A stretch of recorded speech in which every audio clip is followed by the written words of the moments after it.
اب تو اس عمر میں جو ہماری عمر چل رہی ہے اس میں باتیں ابھی بھی ہیں، اللہ کا شکر ہے، لیکن کب تک چھپو گے پیڑوں کی آڑ میں؟ کبھی تو ملو گے لنڈا بازار میں۔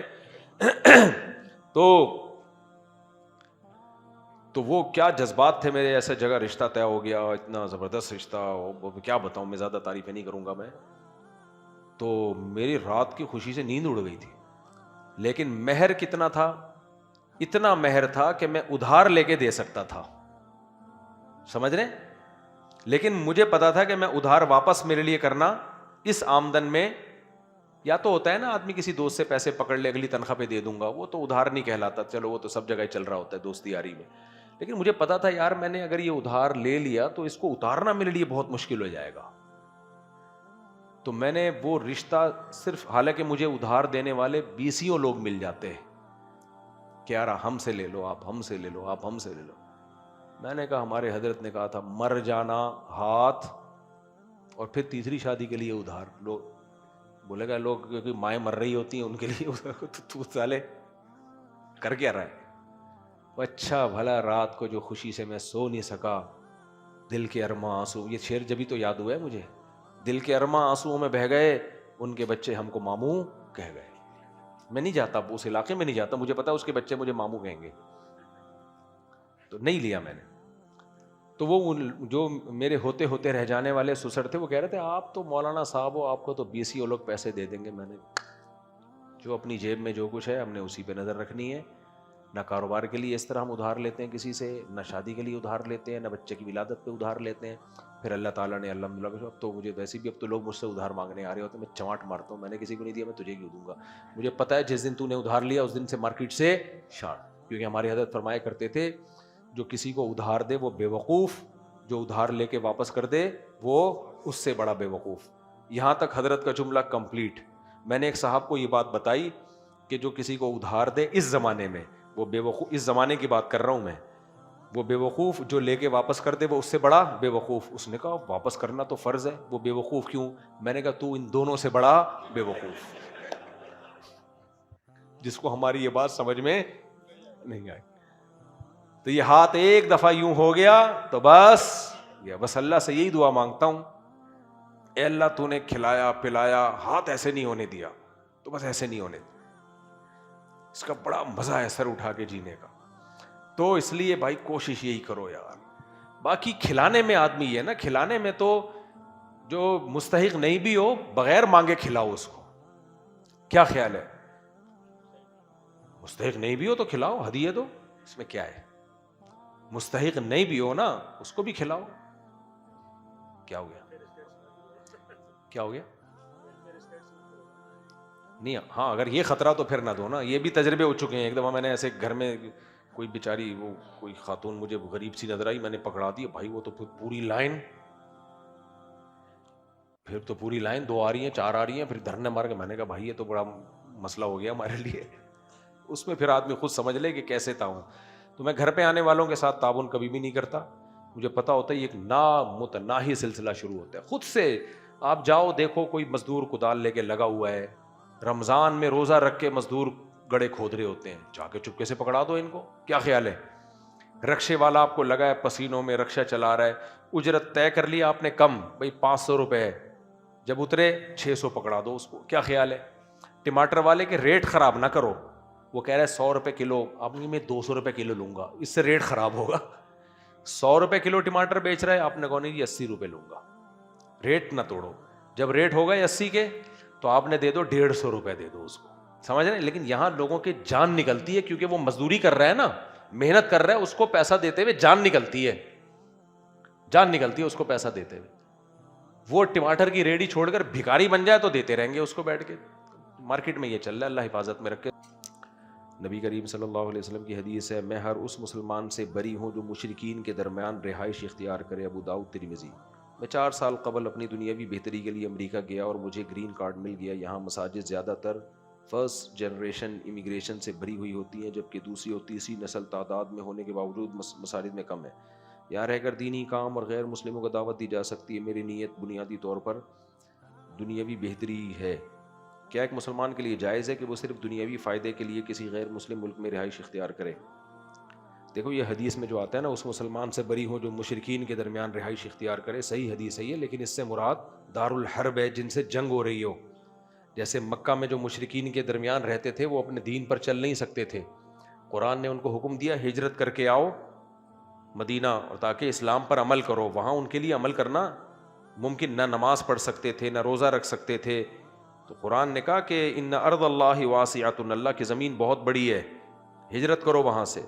تو اب جو غیر مسلم ممالک ہیں وہ اس نوعیت کے نہیں ہیں کہ وہاں پہ دین پہ چلنا ناممکن ہو گیا ہے آپ کے لیے. آپ خود بتا رہے ہیں امریکہ میں بڑی بڑی مسجدیں ہیں، مکہ میں جہاں یہ آیت، جس کے بارے میں یہ آیت نازل ہوئی ہے، وہاں تو ایک مسجد بھی نہیں تھی، گھر میں نماز پڑھنا مشکل تھا. تو اب غیر مسلم ملکوں میں اب وہ مذہبی ریاستیں نہیں ہیں، پہلے ایک مذہبی ریاستیں ہوتی تھیں، اب سیکولر اسٹیٹس ہیں. سیکولر ریاست کا مطلب یہی ہے کہ ہر شخص کو اپنے مذہب پہ عمل کرنے کی اجازت ہے. تو اس لیے وہاں سے ہجرت کرنا فرض نہیں ہے، وہاں رہنا بھی جائز ہے.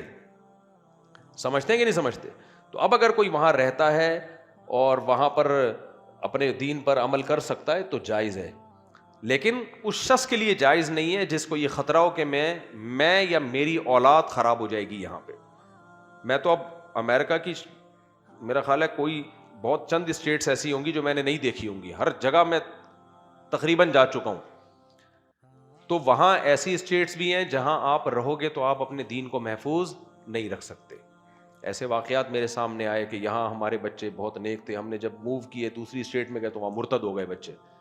لیکن وہاں ایسے ہی اسٹیٹس بھی ہیں، ایسے جگہ بھی ہیں جہاں آپ یہاں سے بھی زیادہ اچھے مسلمان بن جاؤ گے، چاروں طرف نیک پرہیزگار لوگ رہتے ہیں. تو آپ نے اس جگہ کو، ایک صاحب نے یہ حماقت کی، اچھی بھلی ان کے بیوی بچے پل رہے تھے، ان کو ایک دوسری اسٹیٹ میں تنخواہ زیادہ مل رہی تھی، لیکن وہاں مسلمان نہیں تھے، وہ موو ہو گئے. انہوں نے خود بتایا، کہہ رہے میں وہاں موو ہوا ہوں زیادہ تنخواہ کے چکر میں، تو میری بیگم بھی ہاتھ سے گئی، بچے بھی ہاتھ سے گئے، سارے ملحد کافر مرتد بن گئے وہ. تو اب ایسا نہیں ہے دنیا میں، بلکہ یہ پاکستان میں بھی ہے. پاکستان میں ایسے علاقے ہیں آپ وہاں جا کے رہو گے آپ زانی بن جاؤ گے، شرابی بن جاؤ گے. ایسے علاقے بھی آپ وہاں رہو گے آپ سے زیادہ کوئی نیک ہی نہیں ہوگا. تو اب یہ وہ والا حساب نہیں ہے. تو نبی کی جو حدیث ہے نا، جو مشرکین کے بیچ میں رہتا ہے میں اس سے بری ہوں، تو وہاں وہ مشرکین مراد ہیں جہاں رہ کر آپ اپنے مذہب کو فالو کر ہی نہیں سکتے. حرام کھانا پڑے گا آپ کو. پہلے حلال گوشت بڑا مشکل سے ملا کرتا تھا، 20 سال لوگوں نے سبزیاں کھائی ہیں جو پرانے مسلمان وہاں جو نیک گئے ہیں، لیکن جو بہ گئے وہ سور بھی کھانا شروع کر دیا، انہوں نے خنزیر کھانا شروع کر دیا. تو اب ایسا نہیں ہے، اب حالات جو پہلے لوگ ہیں ان کی قربانیوں سے حالات تبدیل ہو چکے ہیں. تو اب 3 قسم کے لوگ ہیں. ایک وہ جو وہاں جائیں گے تو ان کو خطرہ ہے کہ ہم یا ہماری اولاد کا دین برباد ہو جائے گا، ان کے لیے وہاں رہنا حرام. ایک وہ ہیں جن کو یہ خیال ہے کہ ہم وہاں رہیں گے تو اپنے دین کو، اپنی اولاد کے دین کو بچا لیں گے، ایسے علاقے میں رہیں گے بچ جائیں گے، ان کے لیے رہنا جائز. اور ایک وہ ہیں جو یہ سمجھتے ہیں ہم اگر وہاں گئے تو نہ صرف اپنی اولاد کو بچائیں گے، ہم دین کی دعوت اور تبلیغ کر کے دوسروں میں بھی دین پھیلائیں گے، ان کے لیے وہاں جانا ثواب ہے. میں پرسوں ایک تبلیغی بزرگ سے مل کر آیا ہوں، نام لینے میں کوئی حرج نہیں، حضرت سلمان حیدر صاحب بڑے بزرگ ہیں. تو وہ آسٹریلیا گئے ہی اس لیے پوری فیملی کو لے کر کے وہاں دعوت اور تبلیغ کا کام کریں گے. بزرگوں نے مشورہ دیا، رائے ونڈ کے بزرگوں نے، آج سے 30-40 سال پرانی بات ہے، پوری فیملی کو لے کے موو ہو گئے. تو اتنا ماشاءاللہ انہوں نے دعوت کا کام کیا، میں ان کے گھر بھی رہا ہوں، بچے ماشاءاللہ سارے نیک صالح پرہیزگار، اپنے پورے خاندان کو بچایا. ایک دن ان کے کسی ریلیٹیو نے کہا کہ ہمارے پڑوس میں یہودی رہتے ہیں، وہ ہمیں دیکھ کے حیران ہوتے ہیں، کہتے ہیں یار تم لوگ کا نظام بہت اچھا ہے، پوری فیملی ہے، بیوی ہے، بچے ہیں، بہو ہیں، داماد ہیں، ہمارا تو سارا سیٹ اپ خراب ہو گیا. تو ایسے لوگوں کے اب میں ان کو مشورہ دوں کہ آپ آسٹریلیا چھوڑ کے آ جائیں، ہے بھائی، تو جو آسٹریلیا میں مسلمان ہیں وہ تو اور گمراہ ہو جائیں گے. تو کچھ لوگوں کے لیے تو وہاں رہنا نہ صرف جائز بلکہ واجب ہے، کچھ لوگوں کے لیے جائز ہے، کچھ لوگوں کے لیے حرام ہے. تو یہ ایک ہی لاٹھی سے نہیں سب کو ہانکا جا سکتا. اور کچھ بھی نہیں ہے، کمانے کے لیے بھی اگر گئے ہو لیکن دین محفوظ ہے تو یہ بھی مستحب ہے، کماؤ، پیسہ بھیجو، مسلمانوں کی غربت دور ہوگی. سمجھتے ہو؟ کیونکہ غربت جو ہے نا اس زمانے میں پہلے جیسا لوگوں میں توکل نہیں ہے. آج اگر اپنی حماقتوں سے آپ غریب بن گئے نا تو دنیا نہیں چھوڑتی آپ کو. بیوی چھوڑ کے صرف بیوی چھوڑے گی آپ کو، یعنی چھوڑنے کا مطلب چھوڑ کے چلی جائے گی. کیا ایک مسلمان کے لیے جائے مفتی سے میری عمر 26 سال ہے، میں نے حالیہ 16 سالہ تعلیم مکمل کی ہے، میں کلیت الشریعہ میں داخلے کا خواہش مند ہوں جامعۃ الرشید میں. فی الحال مجھے جو ذریعہ آمدن دستیاب ہے وہ صبح کے اوقات میں ہے. آپ کے خیال میں 4 سالہ پروگرام کے ساتھ شام کے اوقات میں نوکری کی جا سکتی ہے؟ اور کیا ایسا کرنا جب کوئی اور ذریعہ معاش نہ ہو؟ مناسب حکمت عملی میں شادی شدہ بھی نہیں اور اس عرصے میں شادی بھی کرنا چاہتا ہوں. اس تمام سلسلے دیکھو آپ کلیت الشریعہ میں ایڈمیشن لے لیں، صبح کے وقت میں، شام کو جاب کریں، کچھ بھی کریں، جامعہ والے منع نہیں کرتے. جو پوسٹ گریجویشن جو گریجویٹ طلبہ ہیں ان کے لیے ہے یہ، کم از کم بیچلر ہوں، بی اے کیا ہوا انہوں نے. تو آپ کا ایگزام ہوگا، اگر آپ کے نمبر اچھے آئے تو وہ آپ کو 4 سالہ عالم کورس کروائیں گے. وہ صبح کے وقت میں ہوتا ہے. تو شام میں اگر آپ ان سے یہ پرمیشن لیں کہ میں جاب کرنا چاہتا ہوں تو میرا خیال ہے کچھ وہ اجازت دیں گے آپ کو کہ آپ ٹھیک ہے شام کے وقت میں جاب کر لیں اور شادی مادی کر لیں شام کے وقت میں، اور صبح آپ کیا کریں، پڑھ لیں. تو اچھی بات ہے. مفتی صاحب ایک بزرگ صاحب کشف ہیں، لوگ کہتے ہیں اس کے پاس صحابہ آتے ہیں. جھوٹ بولتا ہے وہ کہ میرے پاس صحابہ آتے ہیں، بکواس کرتا ہے. ایسے بہت سارے لوگ آئے ہیں کہ میرے پاس صحابی جن آیا ہے، جو نبی کے دور کے جنات تھے. تو یہ بیوقوف بنا رہے ہیں. تو صحابہ ان کے پاس کیوں آئیں گے بھائی؟ مسجد میں مانگنے والے، دیکھو جو نبی کی محبت میں کرنے کا کام ہے نا، کرنے، وہ درود شریف کی کثرت ہے. میں نے اپنے بڑوں کو، بزرگوں کو دیکھا ہے جب مسجد نبوی جاتے ہیں نا، عصر سے مغرب صرف درود پڑھتے ہیں وہ. اور جمعے کے دن بھی ہم نے اپنے بڑوں کا معمول دیکھا ہے، اپنی میٹنگ چھوڑ دیتے ہیں وہ، کیونکہ نبی صلی اللہ علیہ وسلم نے فرمایا کہ جمعے کے دن آپ نے درود کی زیادہ فضیلت بیان کی ہے. میں نے اپنے بزرگوں میں معمول دیکھا ہے کہ عصر سے مغرب کوئی میٹنگ نہیں، صرف درود شریف پڑھتے ہیں. نبی کی محبت میں یہ کام کیا جائے، نبی کی محبت میں اطاعت. نبی کی محبت میں پیر بنے ہوئے ہوتے ہیں اور کہتے ہیں صحابہ سے میری ملاقات ہو رہی ہے، حضرت معین الدین چشتی رحمۃ اللہ علیہ سے میری ملاقات ہو رہی ہے، فلانے سے ہو رہی ہے. کیا بنا لیا تم لوگوں نے یار؟ لیکن آپ ان لوگوں کو دیکھو کہ ذکر اذکار سے یہ دور ہوں گے، جماعت سے نماز تک نہیں پڑھ رہے ہوتے یہ لوگ. آپ تحقیق کر لینا ان کی، جن کو صحابہ مل رہے ہیں نا، مسجد کی جماعت گول ہوگی. تو اسلام نماز پابندی سے پڑھنے کا نام ہے، ذکر اذکار، تسبیحات، گناہوں سے اجتناب. اور اگر اللہ نہ کرے کبھی گناہ ہو جائے تو توبہ کر لے آدمی، توبہ کی توفیق مل جائے. بس یہی چیزیں ہیں اسلام. مسجد میں مانگنے والے نوجوانوں پر آپ کی طرف سے ممانعت آئی ہے، کیا وہ خواتین جو مسجد کے باہر بیٹھی ہوتی ہیں ان کو صدقہ خیرات دینا؟ دیکھو مسجد کے اندر اپنی ذات کے لیے مانگنا جائز نہیں ہے. مسجد کے باہر مانگنا اگر کوئی مستحق ہو تو اس کے لیے گنجائش ہے، مسجد کے باہر چاہے خاتون ہو چاہے آدمی ہو.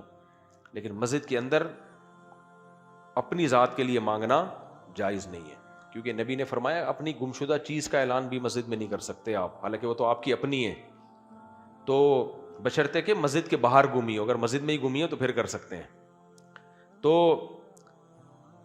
مسئلہ تو یہ ہے کہ جو مسجد سے باہر اگر مانگ رہا ہے تو اس کے لیے مانگنا جائز ہے، بشرطے کہ وہ مستحق ہو. مستحق کون ہوتا ہے؟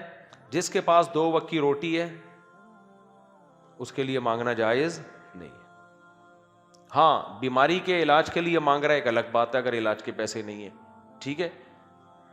لیکن آج کل جو مانگنے والے لوگ ہوتے ہیں وہ پروفیشنل ہیں. دیکھو دبئی سے، پوری دنیا سے پاکستانیوں کو ڈیپورٹ کیا جا رہا ہے کیونکہ مانگنے جاتے ہیں، جہاز میں جا رہے ہیں بزنس کلاس میں. تو آج کل کے جو فقیر مارکیٹ میں آ رہے ہیں نا، میں 2 لطیفے اکثر سناتا ہوں. ایک فقیر گیا، کہنے لگا آنٹی کھانا دے دیں. آنٹی نے کہا کہ ابھی پکا نہیں ہے. کہہ رہے میں باہر بیٹھا ہوں، جب پک جائے تو مس کال دے دیجیے گا. سمجھ رہے؟ اور ایک فقیر گیا ایک علاقے میں، بولے اللہ کے نام پہ 10 روپے دے دے. اس نے کہا کل آنا. کہہ رہے اس کل کے چکر میں لاکھوں روپے پھنسا ہوا ہے اس علاقے میں میرا. انہوں نے چوک بیچے ہوئے ہوتے ہیں، جو چوک ہوتے ہیں نا.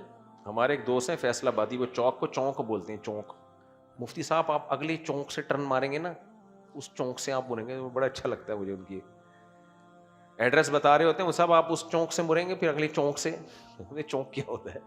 ان کے منہ سے اچھا لگتا ہے، اگلی چونک سے. خیر، تو چوک بکے ہوئے ہوتے ہیں ان کے، چورنگیاں بکی ہوئی ہوتی ہیں. تو اس لیے اس میں سوچ سمجھ کے دیا کریں، جو واقعی مستحق لگے تو اس کو دے دیں، زیادہ تر تو مستحق ہوتے نہیں ہیں.